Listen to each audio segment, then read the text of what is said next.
ஆழ்வார்களில் திருமழிசை ஆழ்வார் கொஞ்சம் வித்தியாசமானவர். நிறைய பாடல்களை அவர் எழுதியதாக கணக்கு, ஏராளமான பாடல்கள். ஏன்னா அவருடைய ஹிஸ்ட்ரியை பற்றியே திருப்பியும் அதுவும் செக்கர்ட் ஹிஸ்ட்ரி தான். அவர் இதுக்கு முன்னால் பல சமயங்களில் இருந்தார், சிவவாக்கியராக இருந்தவரும் அவர்தான்.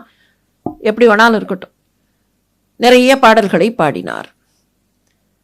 ஒரு ஃபேஸில் இந்த சுவடிகளை எல்லாம் எடுத்துட்டு அவர் போகிற இடத்துக்கு அவருடைய சுவடியும் கூட போயிருக்குமா இல்லையா, காவிரி கரைக்கு போனார். என்ன தோணித்தோ தெரியாது, பார்த்தார், இந்த சுவடி எல்லாம் என்னத்துக்கு, இதை வச்சு நீ என்ன பண்ணுறது,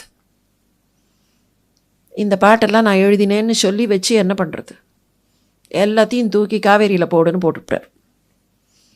காவேரியிலேந்து எதிர்த்து நீந்தி வந்தவை இன்றைக்கு கிடைக்கின்றன, மற்றதெல்லாம் ஆத்தோட போச்சு. அப்போது எவ்வளவு தூரத்துக்கு அந்த பிடிமானம் விட்டு போயிருந்திருக்கணும். இது நான் எழுதினது, திஸ் இஸ் மை ஒர்க், இல்லை இது நான் எழுதிய என்னுடைய கவிதைகள்.